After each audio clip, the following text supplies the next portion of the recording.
Quickest bailout we've ever had. That's good. Well, hey, there has to be a quick one sometime. It does. Hey, we're sim racers. We're supposed to be quick. Hello, fellow sim racers, and welcome to another episode of Talking Sims. Today, I'm joined by William Marsh, aka Sim Racing Paddock. Since it's the beginning of a new decade, we're going to be gazing haphazardly into the tea leaves to see what we think the future holds for sim racing. Or, to put it another way, making some hopefully educated guesses about the future, and in the process giving you guys plenty of ammunition when it doesn't come true.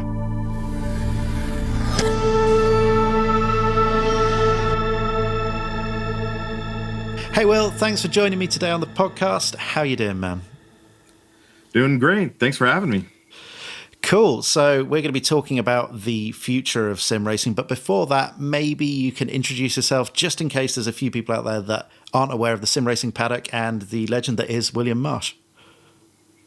So, as you just mentioned a couple seconds ago, I'm William Marsh. I started Sim Racing Paddock about 5 years ago, actually. I just launched the channel January 7th, 2015. So just celebrated the 5-year anniversary.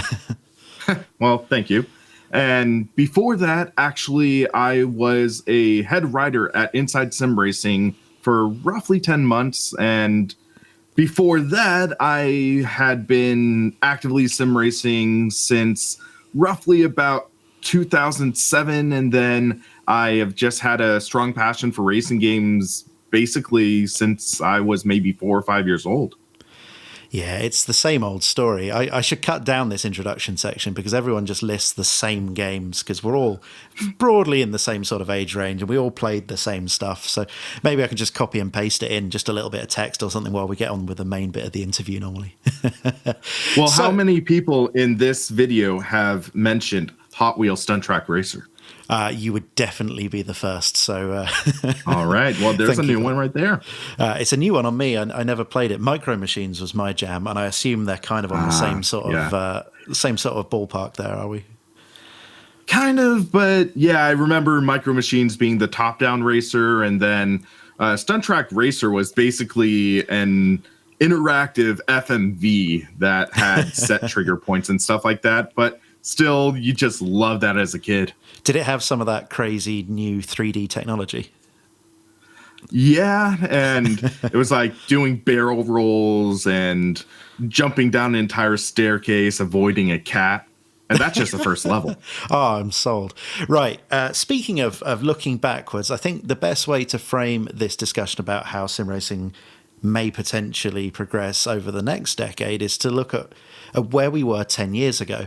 So I did a little bit of research before we started this, and the titles that were released in 2010 or late 2009 in that sort of period were Forza 3, Gran Turismo 5, and iRacing was still in its infancy then.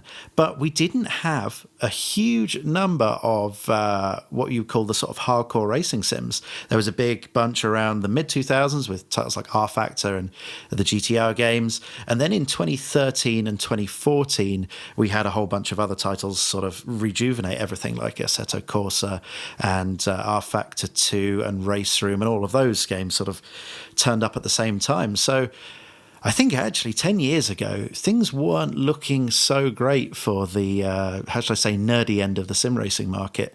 How do you remember that time?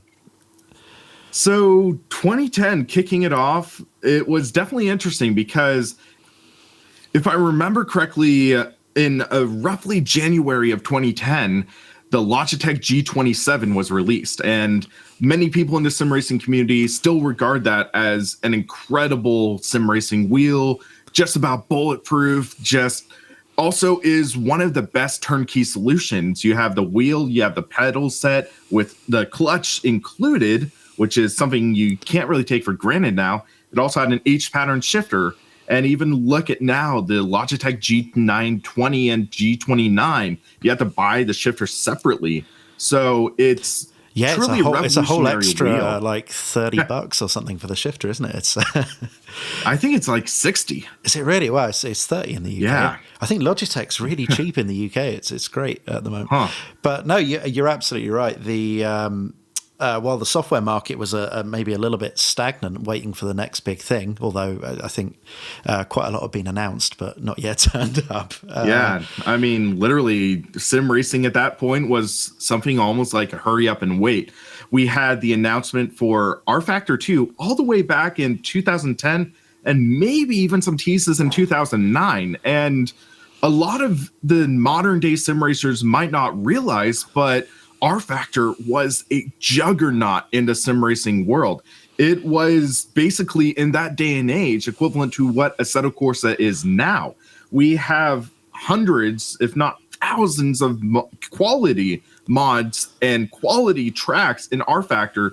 And the rFactor 2 was being almost heralded as like the sim racing second coming of Christ or something like that. A lot of people were just like ecstatic and just eagerly anticipating it. I mean, I still even remember I added John Kamai on Facebook and was nagging him saying, when are we going to get more information on rFactor 2? And that was just information drought for years, and then boom, we get it in 2013, and ended up being a bit of a mess at first, but then over the years it really became more and more polished, more and more refined, and it is what it is right now. But I still think to this day rFactor 2 wasn't at the caliber of what so many people were hoping of.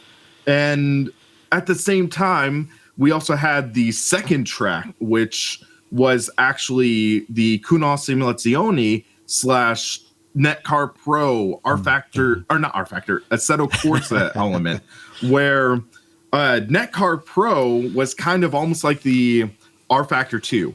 It was very technologically advanced. It was one of the first sim racing titles to feature tire flat spotting and visual tire wear, and also had this really cool flight simulator inspired element where you had the clickable car controls. You could actually use your mouse, click on the ignition, and start the car that way.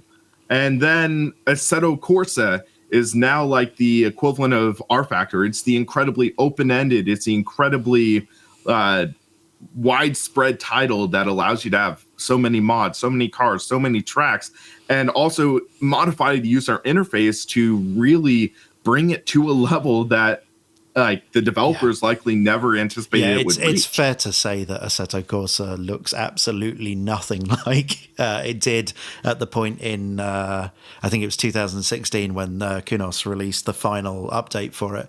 It's continued. Thank you, content manager. Yeah, thank you, Ilya, and everyone else involved in just continuing to push, just seemingly find more and more greatness in that set of code. Anyway, let's not get too bogged down in what the software looked like in the past. I want to mention that hardware was fairly thin on the ground at the time as well. While you did have the Logitech G27 launched about that time, and most of them are still all going, incidentally. They're, unless you were really into DIY stuff, there wasn't a lot of commercially available high-end sim racing equipment at the time. And that's something that's massively progressed to now, where I think we're a bit spoiled for choice, actually. The number of direct drive wheels that have launched just in the last year is astounding.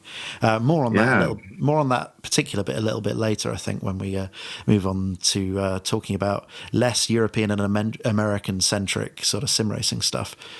The other thing that I think has progressed significantly is the online racing scene, and the online racing community has diversified massively. And well, what's your take on that? Yeah, if you think about it, 10 years ago, we barely had iRacing. iRacing came out in 2008, so we had that limited element online. We had online races in rFactor and GTR being marketed big time, and we had a lot of that, but there wasn't really too much in terms of organization by the developers outside of iRacing. You didn't see ISI Studios hosting races on their own servers. You didn't see Kunos hosting Netcar Pro events on their own servers. And also, even in the console side, you didn't see Gran Turismo or Forza really exploring those avenues. But look at it now, and we have iRacing marketing these races, making partnerships with NASCAR, with the Blancpain series, with all these different entities to make professional caliber racing series. You see GT Sport partnering with the FIA, making all of these different championships and events. You saw the results that GT Academy could bring and marketing that. While that's not really specifically an online championship event, it's online competition that had a major prize, and it's a community engaging event, whether it was via an internet stream or on-site competitions. I think it all sort of falls into the same thing. But it's interesting that you mentioned the GT Academy thing, because that was quite a while ago now, and so things are still continuing to go down that track, and people are. I really appreciate that people have looked at that formula and said, let's keep doing that. I mean, you look at the number of prizes just this year that seem to be, you get a drive in a race car if you win our series. SRO eSports did that with the prize being a test for Lamborghini Squadra Corsa. World's Fastest Gamer is a drive. They were advertising it as a drive with our motorsport, but I noticed the messaging's changed a little bit there, so we'll see how that... initially it was like the McLaren Shadow, which was you get a gig as the test driver for the McLaren Formula One team, like for the simulator. Some crazy opportunities coming out of, just playing racing games, which is it's kind of incredible. But I think we've talked about the past a little bit too much, so let's get into the part of the video that I think is probably going to end up as rampant speculation. You haven't seen the intro I've recorded for this, but I did suggest that we be making some educated guesses about what might be happening in the future rather than just wish listing. But well, at least we both got our thinking caps on. I won't edit that out. That's staying in. All right. Right. So let's start off with an interesting subject that comes up all the time. We've had, I think, probably the fastest rate of release of racing sims that I've ever seen over the last few years. There's new titles coming out, multiple titles a year. The sim racing industry has gotten much bigger, but two of the stalwarts of that released their product a long time ago. The first of which is iRacing, which is, as you mentioned earlier, has been out since about 2008 and has constantly been updated. And Race Room as well has been going since 2013 on what is ostensibly the same piece of software, although I can't imagine too much of the code for either of those resembles what it looked like on day one. So shall we start by speculating about... It is going to be speculation, isn't it? I've already set myself up for it. Should we talk about what threats iRacing and Race Room may face from new up-and-coming contenders? So I think what it is that ultimately, with these titles, we are looking at two racing simulations that are incredibly evolved from their original state, but they're originally derived from engines that came out 15, 20 years ago.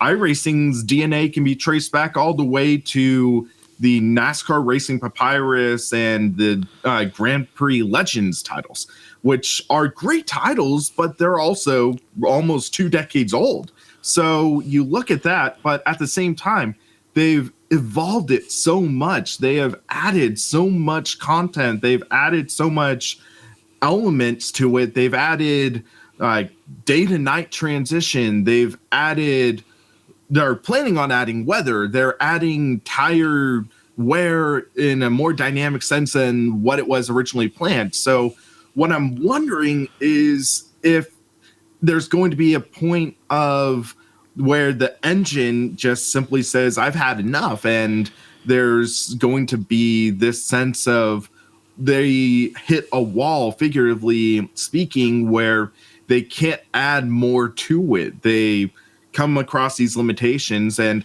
they might have to make some sort of major shift. Well, it's interesting that you mentioned that, actually. Just sorry to interject there, because one of the things we keep hearing from the guys over at Sector 3 about Race Room is that, maybe at some point they're going to have to jump across to a new engine, maybe Unreal, or and there's been talk about whether Simbin, their sister company, might be doing that with GTR 3 first as a tester and then porting it across. It's all speculation at this stage, but that is what you're suggesting may need to happen with iRacing, is being talked about a little bit more openly with one of the other people that are employing this model.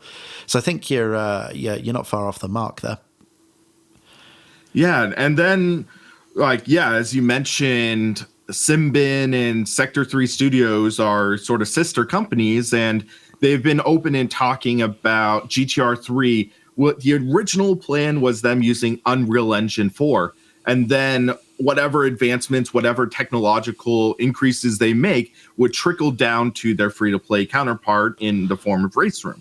And that is an interesting element. But also talking about this in another perspective is, when is it enough development? The big question is, when would they ever decide to call it quits on this title and work on something different? Or are they going to keep it as a service? Because at the same time, iRacing has sort of developed themselves and marketed themselves into a bit of a hole. They have thousands and thousands of members who have invested hundreds of dollars into this online service. And if they say, okay, we're going to call it quits on iRacing, and then they make another title, another service, how is that going to make it for this system?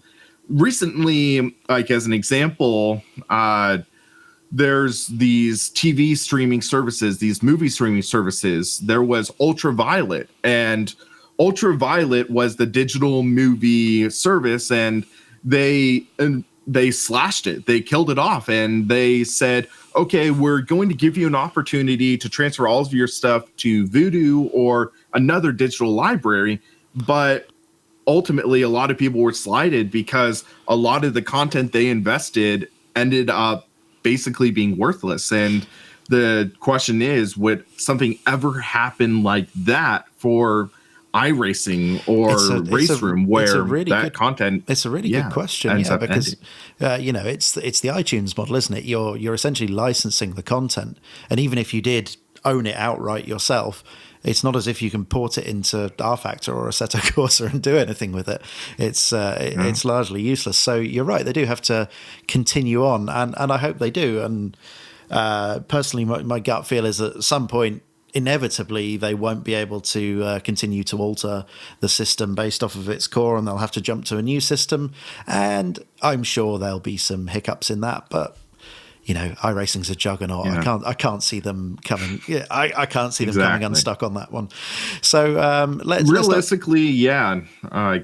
sorry to interject, but I just think that one of the benefits of iRacing with this subscription model is they could theoretically do a massive engine shift. They could, for all we know right now, they could be working on iRacing 3.0 behind the scenes, because iRacing 2.0, I believe, roughly came out in 2015, which had a lot of enhancements, things like that. So who knows? iRacing 3.0 with a new engine and could still be compatible with the current cars could be in development. And if they leverage their subscription model like that, that could mean that, iRacing 3.0 is going to use the same subscription method, the same cars, the same tracks, and could do something like that. Yeah, I'm going to go slightly off the plan of action here because you've referenced something that I wanted to touch on later. One of the big upsides to iRacing's model is the constant cash flow that they have. They don't have this issue that other developers have where they sell a new game and 50% of the sales probably come in the first month, and then there's a slow long tail for the rest of it. So all of these other sim racing developers are really small teams. And I think I've mentioned it a few times to my audience, but I'm going to keep saying it again so people get the message. But Kunos, when I first started talking to them about a year ago in a more sort of direct way, I think they had 28 people working for them. And I think from what I understand, some of the other developers are smaller than that. I don't want to start naming numbers because I don't know precise things. I think Kunos are a little bit bigger now. They've had to employ some more people because ACC is a bigger undertaking. But, this is the reality, is that we're quite a small niche with really precise simulations, really complex pieces of software that, let's be honest, are being put together by wonderfully dedicated teams of people who maybe don't quite have the resources to absolutely nail it first time out. We've seen it with R-Factor 2 took a long time to get together. ACC has taken a good year or so, I think, really to start looking like a really polished product. And there are still a few little rough edges that I think need to be sanded off there. Assetto Corsa was like that when it first came out. The difference between like the early beta versions and then when they finally got the curve of death. Yeah, and even then, the curve of death is still there in the original Assetto Corsa. They never really fully solved that. The later tire models were much better, of course, but so. That's one of the big advantages that iRacing has, is that as long as they have people continuing to subscribe, as long as they have people continuing to buy content, they've got development capital, and they're not too reliant on like maybe one or two bad pieces of content or pieces of content that don't sell as well as they'd imagine isn't going to sink the company. Whereas some of the other developers, I imagine the budgets might be quite tight in a few places. So I went off on a tangent there, but I thought that was one of the things I wanted to touch on later was how we think some of these issues in sim racing might be solved, and that was one of the things I had on my list of. It was the sim racing community's perception of developers and what they expect from them. So I'm going to jump in now. We're going to go for this question right now because we're on the subject. Do sim racers need to maybe rein in their expectations of what a version 1.0 product looks like? I think in this day and age, a 1.0 title is definitely not going to be representative of what it is maybe 1, 2, or 3 years down the line. Back in the early 2000s, and sure, I'm looking through it with rose-tinted glasses, but with us having those games and no true online service or things like that, you had to have a well-polished, complete title. And now we do have the blessing and the curse of high-speed internet and big hard drives on our systems. And with that, when a patch comes, it could fix everything. It could fix nothing. It could break things. But at the same time, it will be different. If we look at Assetto Corsa version 1.0 or even the early access versions, we saw limited stuff. We didn't have Ferrari yet. We didn't have Lamborghini. We didn't have Porsche. We didn't have a lot of these big names. To be fair, no one had Porsche for years, did they? So. That's we should have done that in the looking back 10 years thing. Where was Porsche? There was no Porsche in sim racing. Sorry, thanks, EA. Yeah, right. EA always center of controversy. I'm just saying. But yeah. Sorry, I interrupted you entirely there. It's all good. But yeah, when we see all these advancements, we see all of these progressions, we see the tire models being refined, we see aerodynamic models being refined, we see more content, we see more features, we see more advancements, both from first party and third party. As we mentioned before, Content Manager, a mod by just all these small enthusiasts, they brought Assetto Corsa to a level that no one thought was possible, bringing day-to-night transition, bringing weather, bringing advanced effects, and just making it look like a title that might not even be out of place in 2019, 2020 visually. And it's great seeing that. But with a lot of these titles, and as you mentioned, a small development team, the 1.0 version might be rough around the edges, but sometimes you do need to give them the benefit of the doubt and give them a fighting chance. Yeah, I mean, that's very much my standing on this subject. We've had enough racing sims now over the last 5 or 6 years that have just taken a little bit of time to get there. These are really complex things.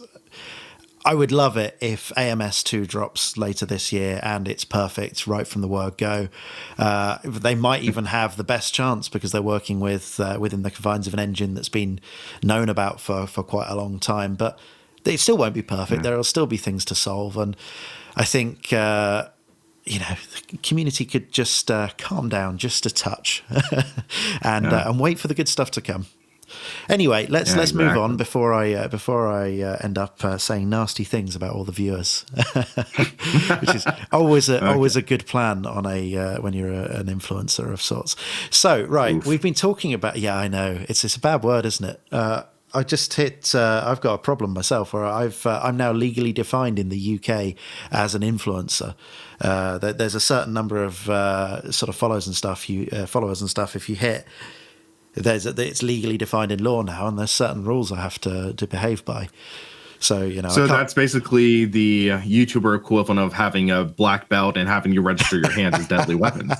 Yeah, more like I think people that own ice cream shops get to see you coming and shut the doors before they think you're going to come in and try and get a free ice cream because you're going to feature it on your YouTube channel. Anyway. Let's move on. I think Assetto Corsa is a nice linking topic to the next thing I want to talk about, which I think the sim racing scene is quite big in Europe and America, and we don't see a lot of participation from Asia in our little bubble of it. But from speaking to people at 505 Games that publish Assetto Corsa, they have a big community in China and a big Chinese player base. So given that China is sort of on everyone's mind about how it's going to influence various industries, particularly the automotive industry, what influence do we think China's going to have first on maybe the software side of things? Are we going to see a Chinese racing sim soon? And what about hardware as well? Maybe hardware is the easiest place to start on that. Yeah. So with China, it's definitely interesting because in the early 2000s, there was that video game ban that basically prevented China from really experiencing the video game market as a whole. And then in 2015, I believe, was when the video game ban was lifted.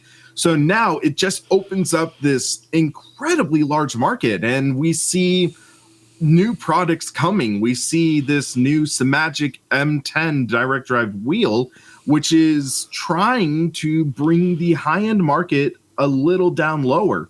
And that is an interesting idea because, as mentioned before, you were talking about how the high-end market wasn't really well represented.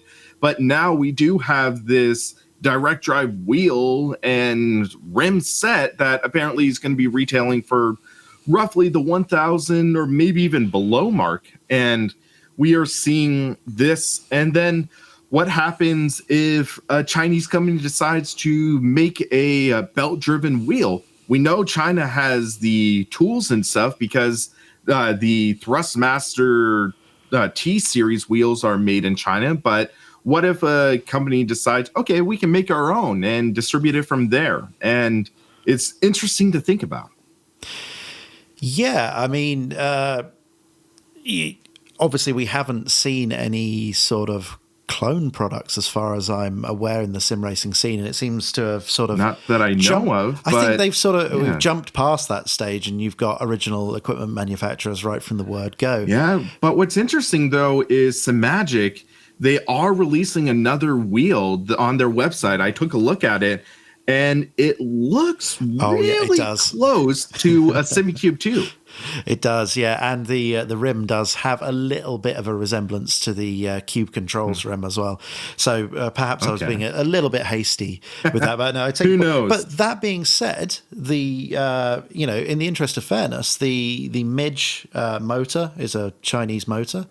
I assume the direct drive motors in all of the other competitor direct drive wheels originate in China as well.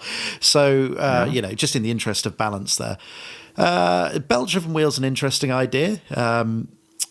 personally, I don't think the market really needs any more entries in the belt-driven department. There's plenty out there, but it'd be interesting to see what a fresh perspective on that could do. But the really interesting thing for me is perhaps if we start to see an Asian sim racing software developer and what that might lead to.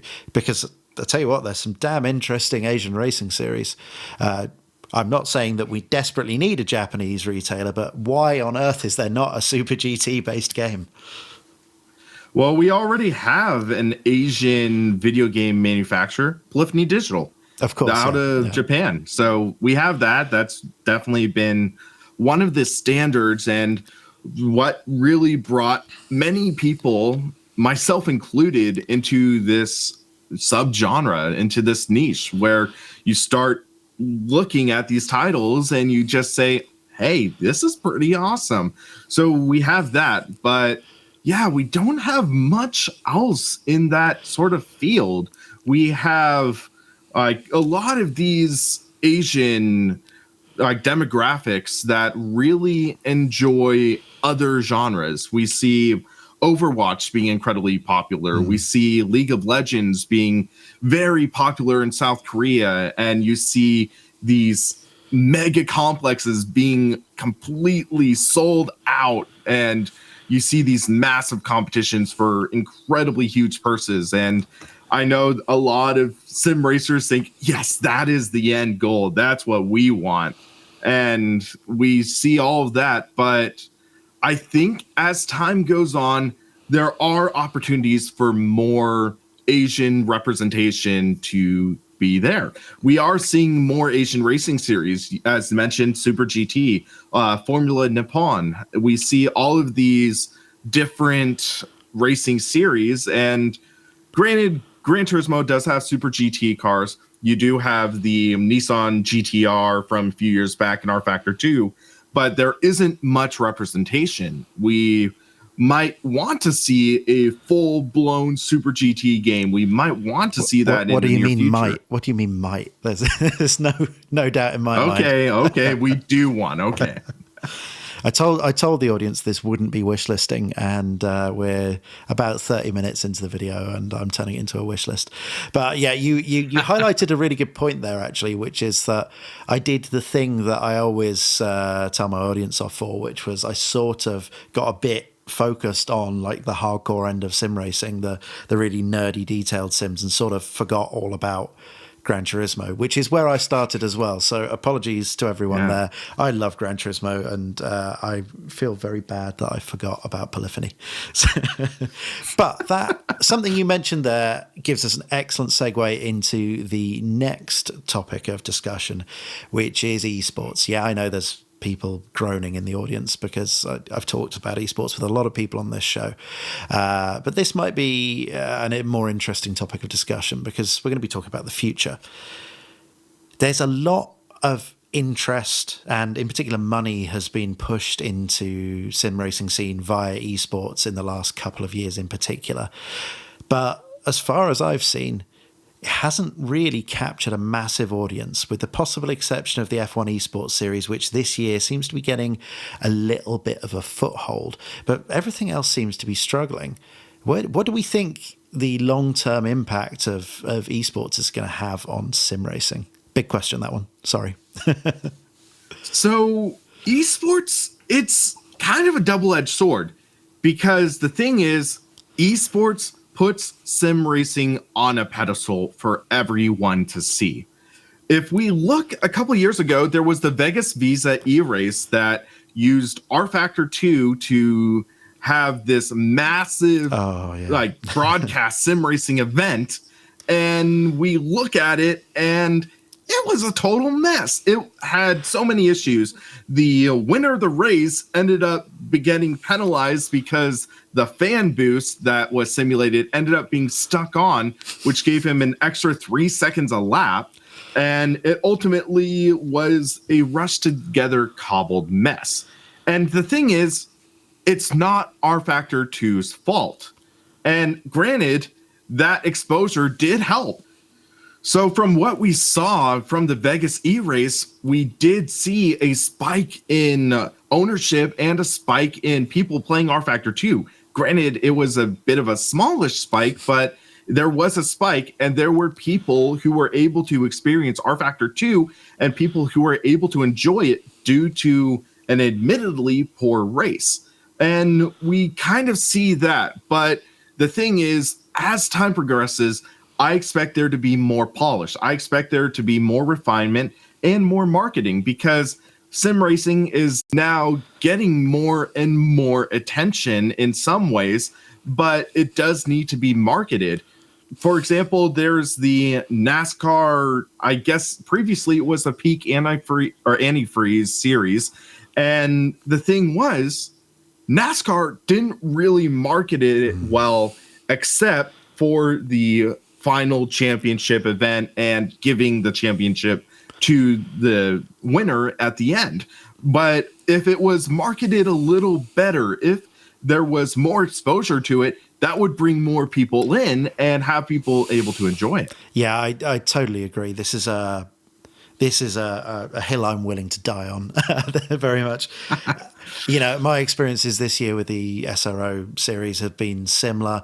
There have been frustrations from my part that the product was getting better and better as we went along, and we weren't really able to market it effectively for a number of really boring commercial reasons. And it's frustrating as someone who spends his life marketing sim racing. That's pretty much what I do. That's pretty much what you do. We are essentially marketers in the sim racing department, and not being allowed to do that properly and given the right tools to do that, and having the collaborations and the cooperation from the other partners involved is frustrating. And I see that all over the place with every series. Is just missed opportunity after missed opportunity, which wasn't really where I wanted to go with this, but I think you've hit the nail on the head about one of my big frustrations about esports, because I think there is so much potential being left on the table.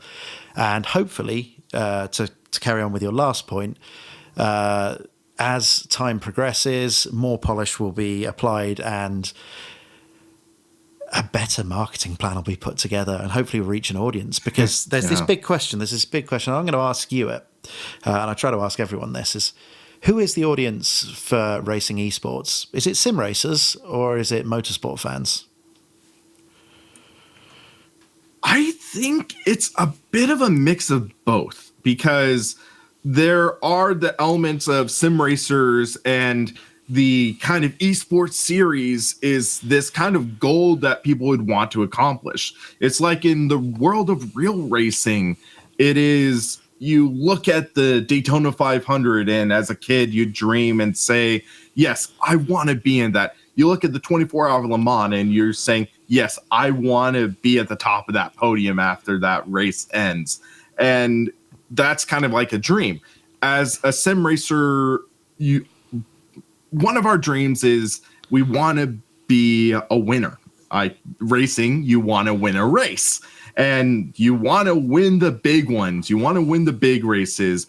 They recently had the 24 hours of Daytona in iRacing, and they had thousands of people sign up. Yeah, those thousands of people didn't. As well.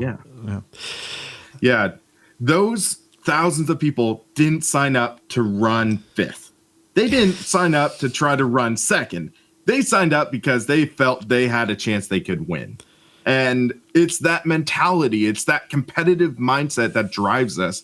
But also on the flip side, I think that, esports it should be marketed to the racing enthusiast. It should be marketed to the people who maybe love racing, would love the shot to be able to do it, but say financial costs are prohibitive. They might not ever get a chance to strap into a race car in real life. And if sim racing and esports is marketed properly, they could say, hey, this is available. You can race. You can race wheel to wheel with other people. And sure, it might not be in an actual car, but the racing is real. Yeah, I mean, it's the best possible advert for for sim racing, particularly when you get a well put together, well produced thing that shows, hey, this is some fun, this is some cool hardware, and here's the quality of the driving, here's the quality of the experience. You know, this ain't playing real racing on your mobile phone or whatever. Not to disparage mobile titles, but it's not the same. So let's move on from the esport thing, because I'm not going to ask the question. Actually, yeah, let's just go for it. So final big question: is racing esports a bubble? So I thought I'd drop that one on you. I think it is, in the same extent that real world racing is a bubble. I think that real world racing and sim racing esports need to be a symbiotic relationship. They need to work together. There needs to be an ebb and flow. If a cataclysmic event happened and real world racing died off, sure, I believe sim racing could live on for a while longer, as long as we have electricity and things like that. But I think that if motorsports died off, eventually sim racing would die off. And in that sense, I think it's similar with esports. I think it's something where, as long as we have that drive for competition, we have that desire to maybe watch people compete and cheer someone on, I think it could still live on. Theoretically, there could be a bubble. There could be a time when it bursts and we say, yeah, we're not going to watch any of that anymore. But I think that as long as we have that integral feeling inside us that wants to cheer someone on, that roots someone on, the same drive that makes us want to watch sports, I think esports can live on through that. That's a great answer, man. I've asked a few people that just when I'm feeling a bit like putting someone on the spot and trying to create a bit of drama, and that's probably the best answer I've had. Love it. Right. That brings us on to what is probably it's definitely the last question. I don't know why I'm speculating it. I've got a list. It's at the end of the list. So we're on wish list mode, so we just keep on thinking like wish list. But when we get hit with an absolute, we're like, whoa. This is the most wish listy of all the questions. So we're going to start talking about hardware and what we'd like to see from that in the next few years. And I think the best place to start, well, there are two topics of conversation. One is going to be next gen consoles, which will be interesting. I want to leave that for last because I think it'd be an interesting area to end on.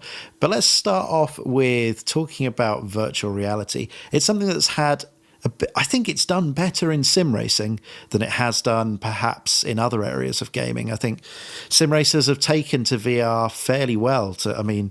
Without wanting to rehash all of the horror from the last few years, but the no VR, no buy brigade have been pretty busy over the last 18 months. And I went through a huge VR phase where I'd only play VR, and if I wasn't a YouTuber, I'd probably still be exclusively in VR. It's brought a depth and immersion to sim racing that a screen or 3 screens or 9 screens or however many screens you want just can't bring to it.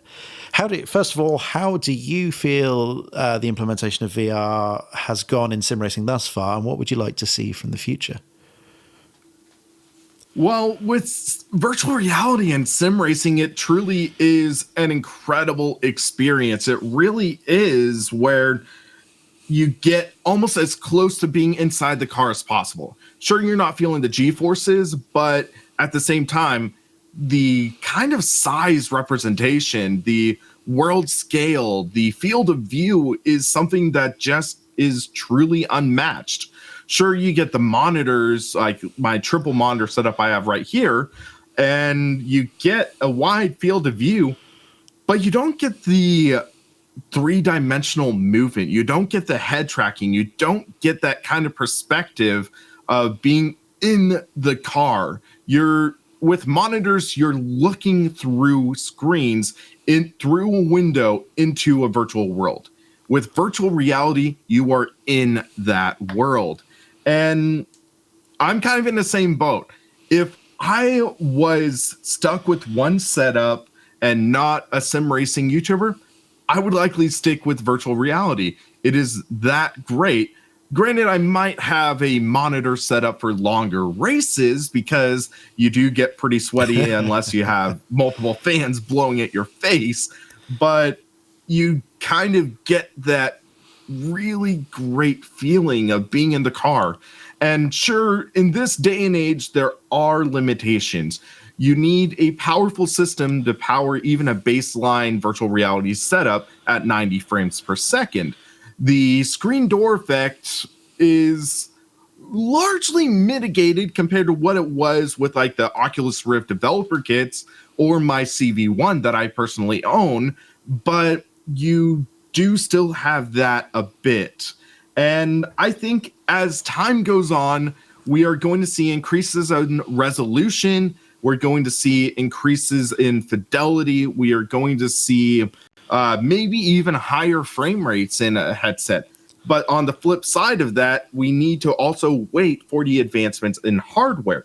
We need to wait for GPUs and CPUs that are powerful enough to maybe power a 4K virtual reality headset at, say, 144 hertz.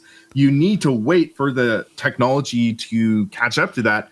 And with Moore's Law becoming less and less relevant as we're approaching these law of diminishing returns, we are experiencing that element where technology is kind of slowing down, and we are kind of having to wait maybe a little longer for larger technological increases. Totally agree. I mean, I don't like it, but I agree. One of the things I think we've been waiting on for a while is the promise of some of the interesting technologies within VR that are designed to alleviate some of that reliance on super high-end computers. Things like foveated rendering, the idea that it only really renders in high detail the part of the scene that you're directly looking at, and uses lower resolution outside of that, which is obviously quite complex technologically to achieve, but I mimics the way the real eye works in the sense that you're only really able to focus on the thing you're directly looking at. So that's quite an interesting development if you're a sort of techie type. But in theory, that's not really going to change the way we actually experience racing sims. I'd like to see a lot more from AR and mixed reality headsets. I've seen some interesting stuff where it's sort of mapping out the controls. So you've got your wheel and your gloves of your own hands, and then you've got the sim virtual world in front of it. That's very cool. I'd love to see some more of that in a more refined way. But other than that, I think VR is a fairly mature technology, if not refined. I think that's where I stand on it. One of the things that really did surprise me with virtual reality in this current iteration is that it kind of launched off the bat surprisingly well refined. It had those elements where it was a little choppy, and as I mentioned, screen door effect, maybe lower frame rate in earlier models, but from the get-go, it's surprisingly well refined from the PC and even like the PSVR. The PSVR is definitely underpowered compared to Oculus Rift, HTC Vive, and the Valve Index and other headsets like that. But at the same time, it all provides a same in-depth, polished experience. This ain't your mama's Nintendo Virtual Boy. I knew you were going to say the Virtual Boy as soon as you started. Well, far too far ahead of its time, that one, I think. Right. The other thing I wanted to talk about was the next generation consoles. With the PS4 and the Xbox One, we got some fairly hardcore racing sims come to the platforms. We had Assetto Corsa, we had Project Cars 2, alongside the staples of Forza and Gran Turismo, respectively, for the two platforms.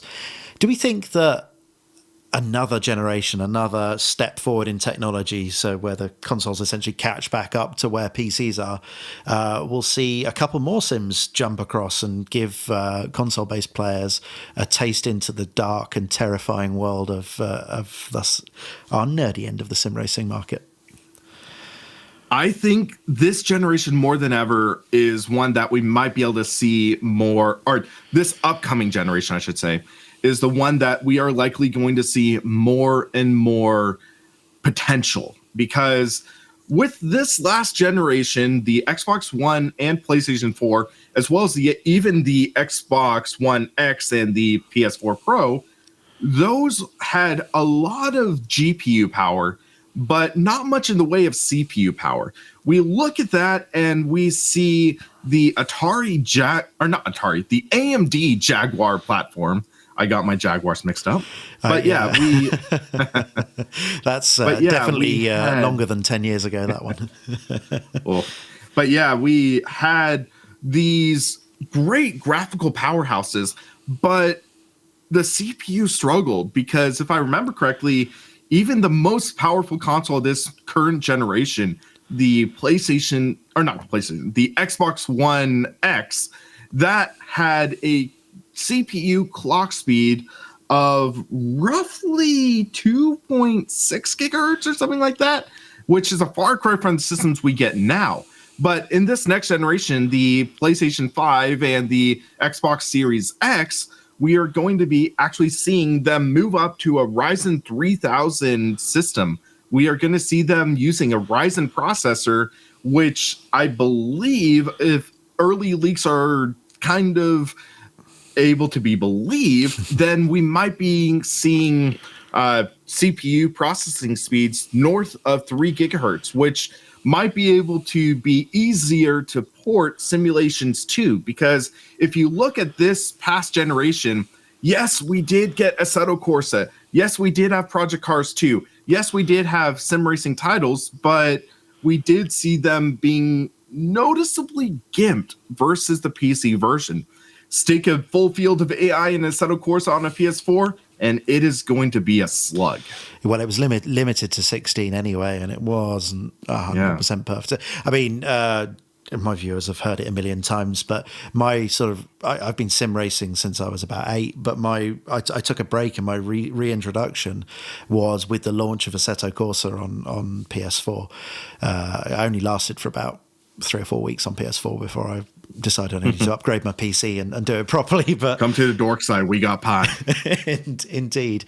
But without the PlayStation 4, I probably would have been dragged back into sim racing one way or another. But I'd gone to a very casual approach to it, and then AC comes out on PS4. It's just an available racing title on a system I'm playing, so I'm going to buy it. That's just how I am. And it was good enough to make me look into it a bit more, and found that there was a whole bunch of mods and stuff, and so, oh, holy shit, I've got to go and sort my PC out and get all these mods, and I've never looked back. But so the opportunities that the consoles bring to give sim racing a platform. I mean, you only have to look at the size of the sim racing YouTube channels that are related to primarily Gran Turismo or Forza content compared to the top R Factor 2 streamer or whatever. They're just like on a completely different scale. So I'm really keen to see some of the dork side titles back on the next gen consoles. I think that'll be amazing. And then also one of the things that we have to consider, like it or not, is that the PC side tends to follow the consoles. We do see this kind of pattern because if we think about it, we in the 2005, 2006 era, we had the PlayStation 3 and the Xbox 360.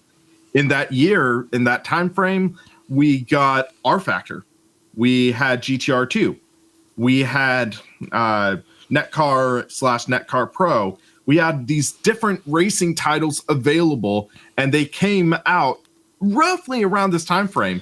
And it's something where for gaming / sim racing / whatever, you do see these developers on the console side kind of setting the pace and setting the trend for what's going to come to the PC side because of ports, because of development habits and things like that.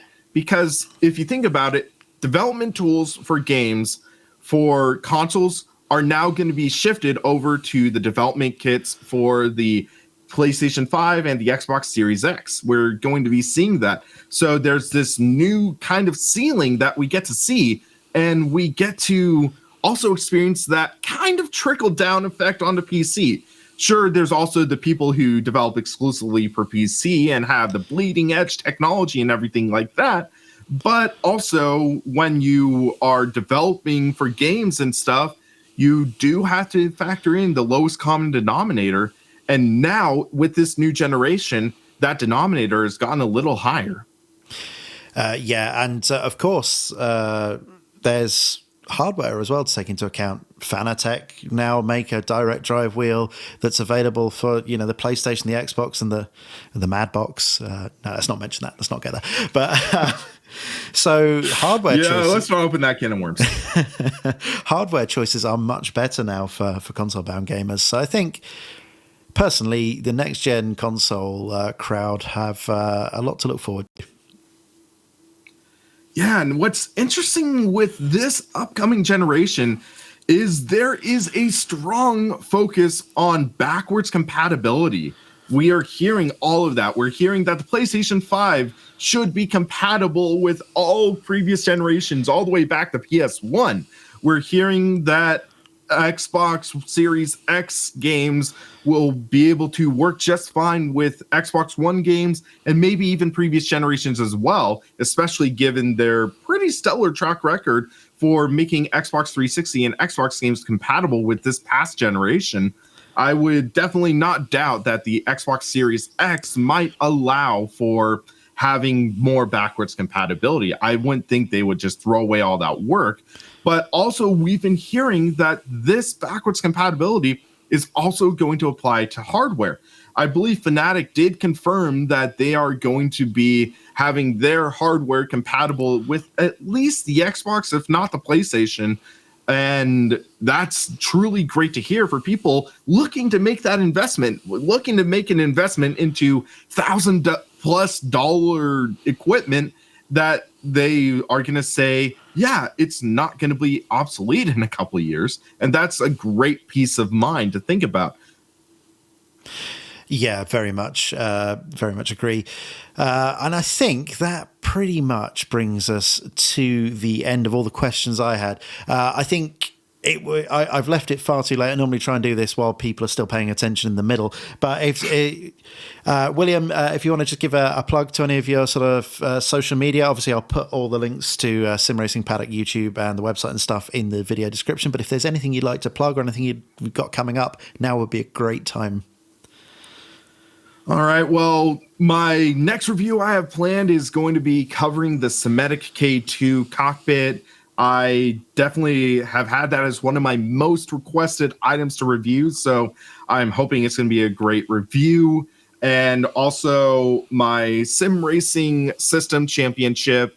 We are going to be racing in Assetto Corsa, and that's shifting over to Friday night. So if you're looking for some good, fun racing, check that out. And then also check out Sim Racing Paddock on Facebook, which is Sim Racing Paddock.